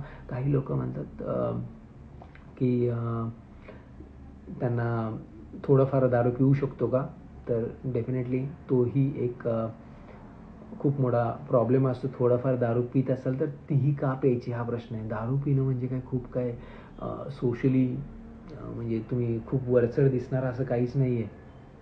मी कधीच दारू पिलेलं नाही आहे. मला गरजही वाटत नाही. माझे मित्र आहेत काही जे ड्रिंक करतात आणि त्यांच्याबरोबर मी जाऊन एन्जॉय करतो. मला कधीच गरज पडत नाही आणि मी त्यांना सल्ला देतो की नका पिऊ. आता ते माझे मित्र आहेत त्यामुळे माझं कधी ऐकत नाहीत, हा एक वेगळा प्रश्न आहे. पण दारू पिणं टाळा. मनीषा मॅमनी प्रश्न विचारला आहे, सर न्यूरोलॉजी प्रॉब्लेम आहे. न्यूरोलॉजी प्रॉब्लेम म्हणजे आता डायबिटिक न्यूरोपॅथी हे डायबिटीसच्या कॉम्प्लिकेशन्समधलं एक सगळ्यात पहिलं कॉम्प्लिकेशन आहे. आता न्यूरोलॉजी प्रॉब्लेम जो झाला आहे तो डायबिटीस डेव्हलप झाल्यानंतर झालेला आहे की अगोदरपासून न्यूरोलॉजिकल प्रॉब्लेम आहे काही आणि त्याच्यानंतर आता डायबिटीस झालेला आहे, हा एक प्रश्न आहे यातला. पण आपण आत्ता असं कन्सिडर करूया की त्यांचे शुगर लेवल वाढलेले आहे त्या पर्टिक्युलर व्यक्तीच्या आणि त्याच्यानंतर त्यांना न्यूरोलॉजिकल इश्यू आलेला आहे. तर त्यात न्यूरोलॉजिकल इश्यूमध्ये सगळ्यात पहिलं जे न्यूरोलॉजिकल जे सिम्पटम जास्त करून लोकांना दिसतात ते म्हणजे त्यांच्या तळपायाची आग व्हायला लागते किंवा बोटांना मुंग्या यायला लागतात किंवा त्यांचं स्पीच ब्लर्ड व्हायला लागतं, त्यांची टंग प्रॉपरली काम करत नाही. तर हे सगळे न्यूरोलॉजिकल सिम्पटम्स जे आहेत जर तुम्ही तुमच्या शुगर लेवल कंट्रोलमध्ये आणल्या तर हे न्यूरोलॉजिकल सिम्पटम्स रिव्हर्सिबल आहेत. जसं तुमचा डायबिटीस रिव्हर्सिबल आहे तसा तुमच्या ह्या न्यूरोलॉजिकल सिम्पटम्स देखील रिव्हर्सिबल आहेत, त्या ठीक होऊ शकतात. त्यासाठी सगळ्यात महत्त्वाचं म्हणजे तुमच्या शुगर लेवल कंट्रोलमध्ये आणणं आणि त्या शुगर लेवल कंट्रोलमध्ये आणण्यासाठी जर तुम्ही फिटनेसवरती काम केलं, एक चांगला डाएट घेतला आणि जर न्यूरोलॉजिकल प्रॉब्लेम असतील तर 2 गोष्टी नक्की हेल्प करतात. ते म्हणजे आपल्या डाएटमध्ये EPA आणि DHA कंटेनिंग फूड्स ते फूड आणि दुसरं प्रोबायोटिक्स अँड प्रीबायोटिक्स म्हणजे फायबर्स आपल्या जेवणामध्ये जे असतात ते आणि आपल्या जेवणामध्ये असलेले मायक्रो ऑर्गॅनिझम्स डेफिनेटली तुम्हाला तुमचे न्यूरोलॉजिकल प्रॉब्लेम कंट्रोलमध्ये आणायला मदत करू शकतात. मी क्युअर करण्याविषयी कधीच बोलणार नाही आहे इथे, मात्र आपला डाएट आणि एक्झरसाइज बऱ्यापैकी अशा प्रॉब्लेम्सला कंट्रोलमध्ये ठेवायला मदत करते. किंवा तुमचं डाएटरी हॅबिट्स खूप विचित्र असतील, वाईट असतील तर डेफिनेटली तिथं तुमचे हे जे प्रॉब्लेम्स आहेत अजून जास्त डिटोरेट होण्याची शक्यता वाढते. आमची टीम फिटमॉप्स जगभरातल्या कित्येक लोकांना, हजारो लोकांना त्यांचा डायबिटीस मॅनेज करायला, त्यांचा डायबिटीस रिव्हर्स करायला, अशा प्रकारच्या कॉम्प्लिकेशन्सला टाळण्यासाठी फिटनेस थ्रू कशा प्रकारे आपण ह्या सगळ्या गोष्टींना आपण अचीव करू शकतो, डायबिटीस आपला कसा कंट्रोलमध्ये ठेवू शकतो, याच्यासाठी आमची टीम फिटमॉप्स सदैव कंटिन्युअसली 24/7 मदत करत असते. तर तुम्ही ती मदत घेऊ शकता. तुम्हाला कोणाला पर्सनल गायडन्स हवा असेल तर तेही घेऊ शकता. अजूनही काही प्रश्न आलेले आहेत. हां, चांगला प्रश्न आहे राकेश सरांचाच की सर तुमचा छान ट्रान्सफॉर्मेशन झाला होता, मी चेक केला, बट तुम्ही सगळं कसं मॅनेज करता, duty, fitness, consulting, management, it's hectic असेल राईट. तर सर बघा कसं आहे की बऱ्याचशा गोष्टी ऑटोमेशनवरती जातात. जेव्हा म्हणजे स्ट्रेस मॅनेजमेंट ह्यालाच म्हणतो आपण की मला माझ्या फॅमिलीलाही वेळ द्यायचा आहे, मला माझ्या क्लिनिकला देखील वेळ द्यायचा आहे. आणि हे जे माझं फिटमॉप्स हे जे व्हेंचर आहे त्याच्यामध्ये कित्येक एम्प्लॉईज आता सध्या काम करतात, कित्येक डायटिशियन आहेत, कित्येक कोचेस आता सध्या काम करत आहेत आणि हजारो लोकांना ते मॅनेज करतायत. प्रत्येक ठिकाणी माझी गरज पडत नाही तिथे. सगळेजण एवढे एक्सपर्ट झालेले ह्या सगळ्या गोष्टींमध्ये की एकदम क्रिटिकल केसेसमध्येच ते माझी मदत घेतात इथे. आणि बऱ्याचशा गोष्टी ऑटोमेशनवरती सोडायच्या असतात, लोकांवरती रिस्पॉन्सिबिलिटी द्यायची असते, लोकांवरती विश्वास टाकणं गरजेचं आहे आपल्याला. आणि जर आपल्या लोकांवरती आपण विश्वास, आपली लोकं ज्यावेळी आपण तयार करतो तेव्हा आपल्या बऱ्याचशा कामांमधल्या जबाबदाऱ्या कमी होतात आणि आपण स्वतःच लाईफही एन्जॉय करतो. ह्यातलं सगळ्यात महत्त्वाची काय गोष्ट असते फिटनेसमध्ये, आपण आपला फिटनेस मेंटेन ठेवण्यासाठी सगळ्यात महत्त्वाची जी गोष्ट असते ती असते प्रायोरिटी. आपल्या लाईफमधली प्रायोरिटी काय हा प्रश्न आहे. मला माहिती आहे की मला फिट राहायचं आहे आणि ही सगळ्यात पहिली प्रायोरिटी. आणि मी जर फिट राहिलो तरच माझी फॅमिली खुश राहील. मी जर डायबिटिक असेल, मी जर मेंटली फिट नसेल, मी फिजिकली फिट नसेल, मी सारखाच आजारी पडतोय, मला वेगवेगळ्या प्रकारचे कॉम्प्लिकेशन्स, आजार सारखे येत आहेत, त्या केसमध्ये डेफिनेटली माझी फॅमिली खुश नसणार आहे. माझ्या फॅमिलीला खुश ठेवण्यासाठी मला सगळ्यात पहिल्यांदा फिजिकली आणि मेंटली फिट राहावं लागेल. आणि त्याच्यासाठी मला कोणत्याही परिस्थितीत 1.5 तास मला माझ्या स्वतःसाठी द्यावाच लागणार आहे. त्यातला 1.5 तास म्हणजे मी जिममध्ये जाऊन केलेला एक्झरसाईज, हा 1.5 तास मला रोजचा द्यावाच लागेल. हे मला माहीत असणं गरजेचं आहे आणि ह्यालाच आपण प्रायोरिटी म्हणतो. तर आपल्या प्रायोरिटीज डिसाईड झाल्या पाहिजेत आणि त्याच्यातूनच आपण किती जरी आपले शेड्यूल हेक्टिक असेल, म्हणजे माझं शेड्यूल असं असतं की लिटरली असं वाटतं क्लिनिकमधून पळून जावं कधी. एवढे पेशंट्स असतात क्लिनिकमध्ये, कंटिन्युअस पेशंट्स असतात. मला आता मी माझ्या डेंटल सर्जरीची प्रॅक्टिस सुरू करून 14.5 वर्ष झालेली आहेत आणि बऱ्यापैकी पेशंटचा फ्लो वाढलेला आहे. आणि तरी देखील थोडा वेळ माझा ह्या फिटनेससाठी लोकांना मोटिवेट करणं, गाईड करणं ह्याच्यासाठी देतोच मी. माझ्या कोचेसला मी गाईड करत असतो, ते लोकांना गाईड करत असतात. मी डायरेक्टली कधी इथंही लोक येतात मला भेटायला. माझ्या हे जे फॉलोअर्स आहेत ह्याच्यातले फिटमॉप्सवरती, तीही कित्येक लोक भेटायला येतात. मला कंटिन्युअसली लोक बघत असतात. कित्येक तर अशा स्टोरीज मला बघायला भेटतात, त्याच्यात खूप आनंद होतो ऐकून. म्हणजे ज्या लोकांना मी ओळखतही नाही आहे अशी लोक जे मला फॉलो करतात, अशी लोक मला कधीतरी फोन करून सांगतात की सर तुमचे मी व्हिडिओज पाहिले आणि त्याच्यातून मी फॉलो करायला सुरुवात केली सगळ्या आणि त्याच्यातून माझ्या शुगर लेवल मॅनेज झाल्या, आता मी पहिल्यापेक्षा खूप फिट आहे, माझं हे बॉडीचं ट्रान्सफॉर्मेशन झालेलं आहे. एकतर व्यक्तीनं फोन केलेला मला काही दिवसांपूर्वी. त्यांना क्रूजवरती त्यांची भरती होती आणि क्रूजवरती त्यांना जायचं होतं. त्यांना तिथं नोकरी लागलेली, मात्र त्यांना त्यांच्या शुगर लेवल नॉर्मल नव्हत्या त्यांच्या ब्लड टेस्टमध्ये, त्यामुळे त्यांना तिथं जॉबच भेटला नाही. आणि मग त्यांनी माझे व्हिडिओज कोइन्सिडेंटली पाहिले आणि त्याच्यावरती त्यांनी काम केलं. 3 महिन्यात त्यांच्या सगळ्या शुगर लेवल त्यांनी नॉर्मल आणल्या आणि त्या ब्लड टेस्टमध्ये जेव्हा त्यांच्या शुगर लेवल नॉर्मल झाल्या त्यांना त्या क्रूजवरती जॉब भेटला. कारण क्रूजवरती जॉब भेटण्यासाठी तुम्हाला तुमचे शुगर लेवल नॉर्मल करावं लागतात. त्यांनी ज्यावेळी फोन करून सांगितलं तेव्हा त्यांना जेवढा आनंद झाला असेल तेवढाच मला देखील झाला. लोक ज्यावेळी सांगतात मला येऊन की तुमचे व्हिडिओज, तुमचं सायन्स ऐकून आम्ही आमचे शुगर लेवल मॅनेज करायला सुरुवात केली, ह्याच्यापेक्षा दुसरा आनंद देणारा गोष्ट कोणतीच नाही आहे. कित्येक लोक मला भेटतात, फोन करून सांगतात की कितीतरी दिवसापासून आम्ही तुमचे व्हिडिओज बघतोय आणि त्याच्यातून आम्ही स्वतःहून आमच्या शुगर लेवल मॅनेज करायला सुरुवात केलेली. तर खरंच म्हणजे ह्या नॉलेजचा उपयोग करून घ्या. मी जगभरातल्या कित्येक ऑथर्सची पुस्तकं वाचलेली आहेत आणि त्याच्यातून जे मला बेस्ट वाटलं, बेस्ट आणि सिम्पलेस्ट ऑफ द सिम्पल फॉर्ममध्ये मी ते सगळं एक्स्ट्रॅक्ट करून तुमच्या सगळ्यांसमोर प्रेझेंट करायचा प्रयत्न करतो. बोलायला दिवसेंदिवस कमी पडतील माझ्याकडे, एवढं डायबिटीसविषयी नॉलेज आहे. मात्र लोकांपर्यंत पोचणारं सगळ्यात सिम्पल नॉलेज काय असेल तेच मी एक्स्ट्रॅक्ट करून तुमच्या सगळ्यांसमोर ठेवत असतो. तुम्ही सगळेजण हे सगळं फॉलो करत राहा, तुम्हाला नक्की फायदा होणार आहे सगळ्यांना. मी आज हे जे माझा ब्लड टेस्टचा रिपोर्ट तुमच्या सगळ्यांसमोर प्रेझेंट करण्यासाठी आज हे लाईव्ह घेतलेलं होतं आणि बऱ्याच जणांनी हे लाईव्ह अटेंड केलं. बऱ्याच जणांनी ते बऱ्यापैकी ऐकले, त्यांचे प्रश्न विचारले, त्याबद्दल मी आभारी आहे. खूप जास्त रात्र झालेली, आता 11 वाजले, तुम्हाला सगळ्यांना झोपायचं असेल. हे जे आहे आजचं लाईव्ह त्याचं रेकॉर्डिंग मी डेफिनेटली पोस्ट करेन, तेही तुम्ही बघू शकता. हे सगळं येतच असतं. माझे वेबिनार्स असतात, ते वेबिनार संडेला बऱ्यापैकी महिन्यातून 2 ते 3 संडे मी वेबिनार्स घेत असतो, तेही तुम्ही अटेंड करू शकता. त्याच्यातूनही तुम्हाला फायदा होईल. तुम्हाला कोणाला पर्सनल गायडन्स हवा असेल, तोही आम्ही प्रोव्हाइड करतो. आमचे एक्सपर्ट त्यामध्ये तुम्हाला हेल्प करतील. तुम्हाला कोणाला माझ्याबरोबरही बोलायचं असेल तर आमच्या टीमशी कॉन्टॅक्ट करू शकता आणि त्याच्यातून तुम्ही माझ्याबरोबर बोलू शकता याविषयी. कोणाला डायबिटीजविषयी नॉलेज हवं असेल, कोणाला वेट मॅनेजमेंटविषयी हवं असेल तर त्याच्याविषयी माझ्याशी बोलू शकता. सगळ्यांना एवढंच म्हणायचं आहे की आपल्याला आपल्या डायबिटीसला आपल्यावरती ताबा मिळवू द्यायचा नाही आहे. आपण डायबिटीसवरती ताबा मिळवायचा आणि ते शक्य आहे. मी जर हे करणं शक्य झालं आहे मला, तर डेफिनेटली तुम्हा सगळ्यांना देखील शक्य आहे. आपण सगळे हे अचीव करू शकतो. म्हणजे लिटरली माझ्याकडे 15.7 HbA1c घेतलेल्या व्यक्ती काही दिवसापूर्वी 6.3 पर्यंत, म्हणजे 3 महिन्याच्या आत फक्त फिटनेसच्या जोरावरती ते पोचलेले आहेत. हे शक्य आहे.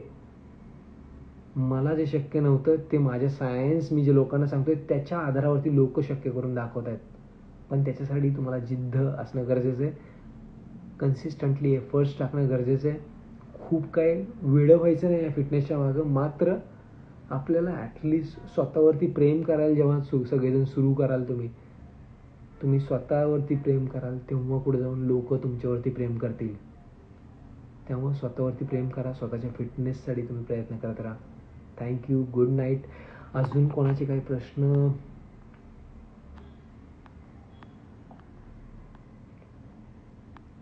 जस्ट 2 मिनिट्स, मी बघतोय काय प्रश्न. निरल,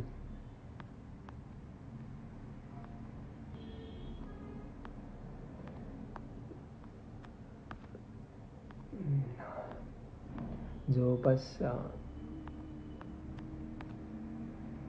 सगळ्यांचे प्रश्न मी घेतलेले आहेत. तर अजून एक कोल्हापूरवरून एक प्रश्न आलेला आहे. HbA1c नॉर्मलमध्ये यायला तरी किती टाईम लागतो, किती मंथ और इयर लागतात? मॅडम, कोणतीच टाईमलाईन नसते. फिटनेससाठी टाईमलाईन नाही आहे. फिटनेस म्हणजे काय, एका चांगल्या गोष्टीबरोबर आपल्या सगळ्यांना हॅबिच्युअल बनायचं आहे. एका चांगल्या फिटनेस रेजिमबरोबर हॅबिच्युअल बनायचं आहे. आपल्या HbA1c नॉर्मल व्हायला, माझ्या HbA1c नॉर्मल करायला मला 3 महिने लागले आणि माझ्या मेडिसिन्स बंद करायला मला 6 महिने लागले. सगळे 6च्या 6 टॅबलेट माझ्या 6 महिन्याच्या आत बंद झाल्या. पण प्रत्येकाचं वेगळं असू शकतं. डेफिनेटली वेगळं असू शकतं. नॉर्मल आणायला एखाद्याला वर्ष जाऊ शकतं, एखाद्याला 2 वर्ष जाऊ शकतात. काही प्रॉब्लेम नाही आहे त्यात. टाईमलाईन ठरवू नका. तुम्ही ठरवायचं एक सिम्पल साधा गोल. एक गोल ठेवायचा की मला सकाळी उठल्या उठल्या मला जिममध्ये पोचायचं आहे आणि दिवसभर चांगला डाएट फॉलो करायचा आहे आणि पुरेशी झोप घ्यायची. एवढं जरी तुम्ही ठरवलं ना, 100% रिझल्ट दिसणार आहेत. भली थोडा वेळ जाईल, कदाचित तुम्ही लवकरही अचीव करू शकाल. कदाचित 3 महिन्यात. काही जणांचे जर HbA1c लेवल थोड्याफार बॉर्डरवरती असतील तर त्यांना मेडिसिन सुरू न करताच त्यांच्या फिटनेसच्या जोरावरती त्यांच्या नॉर्मल होऊन जातात. काही जणांचे एक्स्ट्रीम असतील तर त्यांना कदाचित वेळ लागू शकतो. पण मी आता पाहिलं, आमच्यातला एक व्यक्ती आहे, एक आमच्याकडे गायडन्स घेत आहेत, एक 15.7 वरून त्यांची HbA1c लेवल डायरेक्टली त्यांच्या 6.3च्या आसपास आलेले आहेत. 6.3 का 6.7 एवढा मोठी जंप त्यांनी 3 महिन्याच्या आत घेतलेली आहे. काही लोक 9 वरून येतात 6 पर्यंत, काही 11.7 वरून 7.5 पर्यंत येतात. प्रत्येकाच्या वेगवेगळ्या फिटनेस लेवल असू शकतात. प्रत्येकाचं वेगळं लाईफ आहे. त्यांचे स्वतःच्या जीवनातले प्रश्न वेगळे आहेत, स्ट्रेस लेवल वेगळे आहेत. ह्या सगळ्यांमधून आपल्याला रस्ता काढायचा आहे मात्र एक दिवस. तर आपण सगळे रस्ता काढू शकतो. मी जर शक्य केलेलं आहे, कित्येक लोकांना हे शक्य झालेलं आहे, तर तुम्हाला देखील हे शक्य होणार आहे. तर तुम्ही सगळेजण आजपासूनच प्रयत्न करायचा आहे की सकाळी उठायचं आहे, व्यायामाला जायचं आहे. व्यायाममध्ये कोणता व्यायाम बेस्ट असेल, कोणता डाएट चांगला असेल, डाएटमध्ये काय कंपोनंट असायला पाहिजेत, ह्या सगळ्या गोष्टींसाठी मी बोललेलो आहे. तुमच्या सगळ्यांशी व्हिडिओजवरती बोलत असतो. मला लिटरली आता सायन्स सांगण्यासारखं काय राहिलेलं नाही, त्यालाच मला इकडे तिकडे फिरून तुमच्यासमोर ठेवावं लागतं आहे. एवढं सगळं सांगून बसलेलं आहे मी. मात्र मी तुमच्यासमोर सदैवपणे येत राहणार आहे. तुमचे काही प्रश्न असतील तर आमचा कॉन्टॅक्ट नंबर माझ्या प्रोफाईलवरती दिलेला आहे. तर त्याच्यावरती तुम्ही कॉन्टॅक्ट करून त्यांना प्रश्न पाठवू शकता आणि तिथून मग आम्ही आमची उत्तरं तुम्हाला देत राहू. आमचे एक्सपर्टही तुम्हाला फ्री ऑफ कॉस्ट गाईड करायला रेडी असतात. कधीही तुम्ही त्यांच्याशी बोला, थोडंफार गाईड नक्कीच करतील तुम्हाला तुमच्या बेसिक प्रॉब्लेम्सला धरून. तर हा प्रश्न होता युनिसेक्स सलून कोल्हापूरमधून विचारलेला होता त्यांनी. तर HbA1c लेवल नॉर्मल व्हायला वेगळा वेळ लागू शकतो.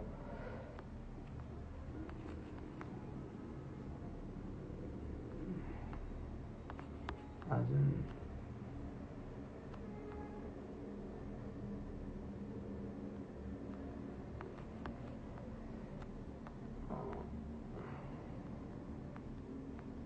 प्रश्न बघतोय मी अजून काय आलेले आहेत का कोणाचे. बऱ्याच जणांनी जॉईन केलेलं आहे, बऱ्याच जणांना हे आवडलेलं आहे. Thank you very much for that. Prashant Hagare sir म्हणतायत की what about 36 hours no food diet, what are pros and cons. Diabetic व्यक्तीसाठी तर अशा प्रकारचे कोणते डाएट नसतात. डॉक्टर प्रशांत हागारे माझा मित्र आहे ॲक्च्युली आणि आमचा तो ब्रँड ॲम्बॅसिडर आहे. खूप छान ट्रान्सफॉर्मेशन त्याने केलेलं आहे, बघण्यासारखं आहे ते. तर अशा प्रकारचे डाएट तुला तर करण्याची अजिबात गरज नाही आहे प्रशांत. तुझी बॉडी चांगली एकदम व्यवस्थित राहील. आत्ता जी आहे तीही छान आहे, त्याच्यातही अजून तू तुझा प्रोग्रेस शोधू शकतोस. फास्टिंग वगैरे करण्याची गरज नाही आहे. राकेश सर, तुमचा डायबिटिक रिव्हर्सल कोर्स उपलब्ध आहे का? माझे वेबिनार्स तुम्ही अटेंड करू शकता आणि जर सगळं काही व्यवस्थित झालं तर आमच्या पुढच्या एप्रिल 2025 पर्यंत आम्ही कदाचित आमचे institute, Fitmops institute of nutrition and fitness ही कदाचित सुरू होईल. बघू आपण, जर ते सगळ्या परमिशन्स आमच्या झाल्या तर. सचिन जाधव सर म्हणत आहेत की माझं वजन वाढत आहे. सर डेफिनेटली त्याच्यासाठी तुम्हाला प्रयत्न करत राहावे लागणार आहेत. तुम्हाला तुमच्या फिटनेसवरती काम करावं लागेल. आजच वजन वाढते तर डायबिटीज डेव्हलप व्हायची वाट बघू नका.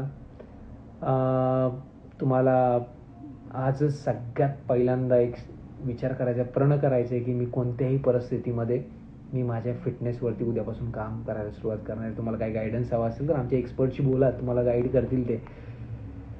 वेट लॉस करण्यासाठी डाएट हवं आहे, डेफिनेटली त्याच्यासाठीही गाईड करू आम्ही.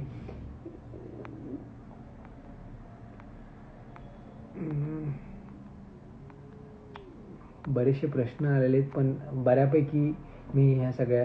रोनित सरकार विचारतायत की ठीक आहे. स्वरूपा पाटील विचारतायत की सर गूळ खाल्ला तर चालतो का? खूप जबरदस्त प्रश्न आहे हा. मी त्याच्याविषयी बोलेन तुमच्या सगळ्यांशी. गूळ खाल्ला तर चालतो का? आपण कॅलरीज विषयी विचार करू. सगळ्यात पहिल्यांदा 1 ग्रॅम शुगरमध्ये, साखरेमध्ये साधारणतः 4 कॅलरीज असतात साधारणतः, आणि 1 ग्रॅम गुळामध्ये 4 कॅलरीज असतात. ह्या दोन्ही गोष्टी आपण कशासाठी वापरतो? गूळ किंवा साखर कशासाठी वापरत असतो? तर आपल्याला चवीचं तिथं प्रश्न असतो की आपल्याला चव चांगली लागावी म्हणून आपण साखर टाकतो.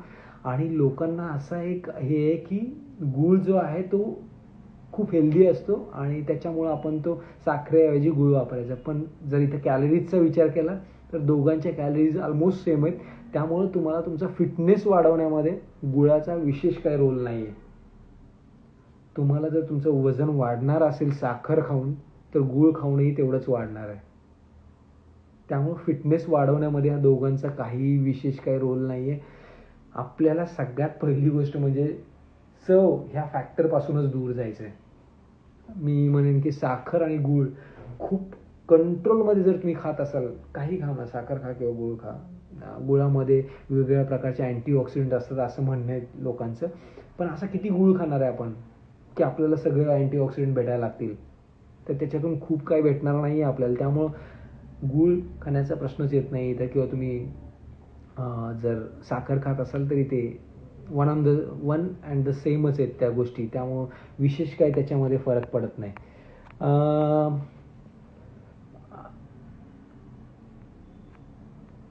बंधन आयशा मॅडम म्हणतात की माझी डायबिटीज आहे, मला बेबी झाले आहे की त्यावेळी पण इफेक्ट होतो का? डायबिटीसमुळं डायबिटीसमुळे त्यांनी विचारलं आहे की एकतर त्यांनी असं मला कळालं नाही त्यांचा प्रश्न, पण ते विचारत आहेत की मूल झाल्यानंतर डायबिटीसवरती काय म्हणजे वाढू शकतो का. एक तर आहे की काही जणांना जेस्टेशनल डायबिटीस डेव्हलप होण्याची शक्यता असते, म्हणजे काही जण प्रेग्नन्सीमध्येच काही स्त्रियांना जेस्टेशनल डायबिटीस हा एक डायबिटीसचा एक प्रकार आहे, तो डेव्हलप होतो आणि तो पुढे जाऊन टाईप 2 डायबिटीस मिलेटसमध्ये कन्वर्ट होण्याची शक्यता असते जर तुम्ही तुमच्या फिटनेसवरती काम केलं नाही तर.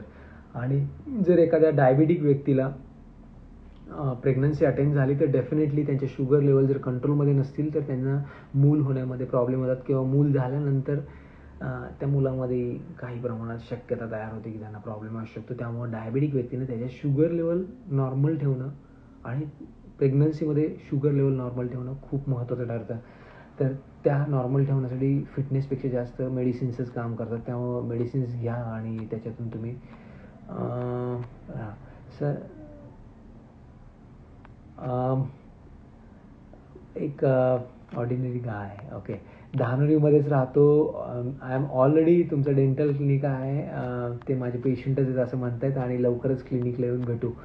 थँक्यू सर, नक्कीच भेटू.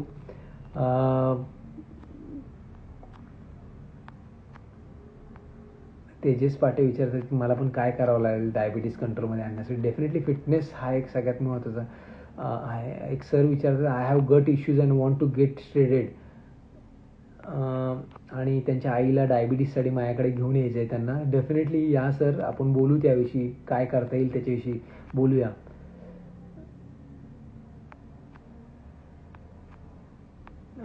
राकेश सर म्हणतात की कोणते बुक्स. बरेचसे बुक्स आहेत सर. सगळ्यात पहिल्यांदा फिजिओलॉजी आणि बायोकेमिस्ट्री हे बुक्स वाचा. मेडिकल स्टुडंटसाठी जे फिजिओलॉजी आणि बायोकेमिस्ट्री हे बुक्स वाचल्यानंतर डेफिनेटली तुम्हाला त्याचा फायदा होणार आहे.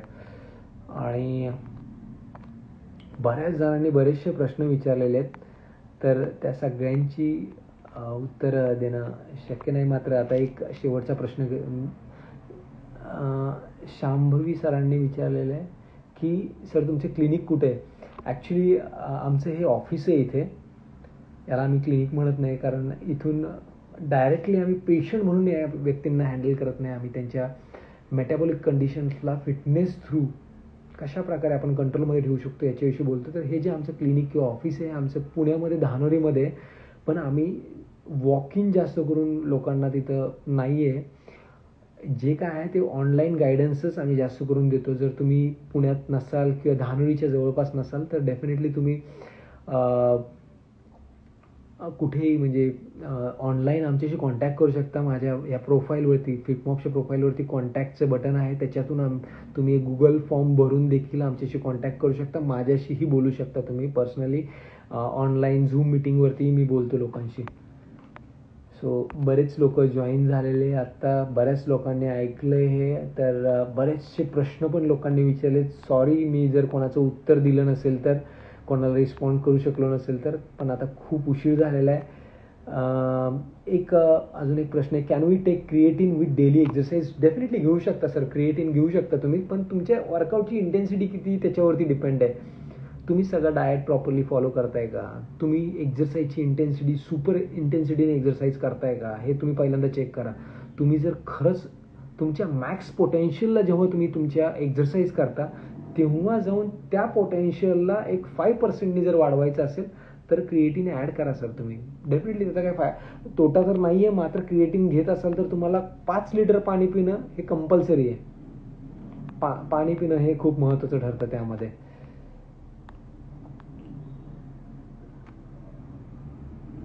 आरती तेडकर म्हणतात की sir simply tell how to control sugar. Simple एकदम लँग्वेजमध्ये सांगायला काही नसतं, मात्र मी तरी पण सांगेन तुम्ही तुमच्या फिटनेसवरती काम करा. जर तुमचं वजन वाढलं असेल तर कमी करायला सुरुवात करा आणि तुमचा एक डाएट चांगला ठेवा, त्याच्यातूनही बऱ्यापैकी शुगर कंट्रोलमध्ये यायला लागतात. वेट लॉससाठी best routine for woman.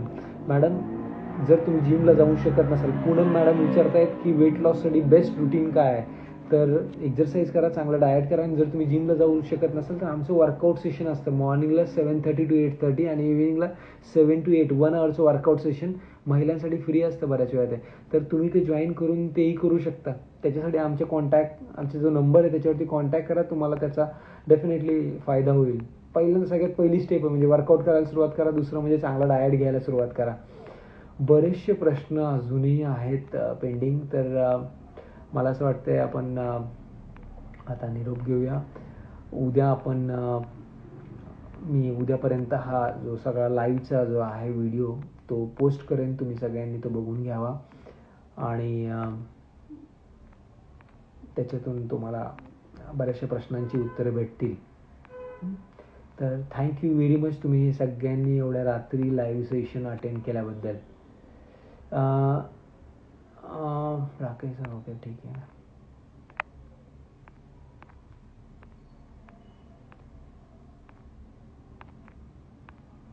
Thank you very much. Good night. उद्या सगळेजण सकाळपासून व्यायामाला सुरुवात करतील अशी मी अपेक्षा करतोय. Thank you very much.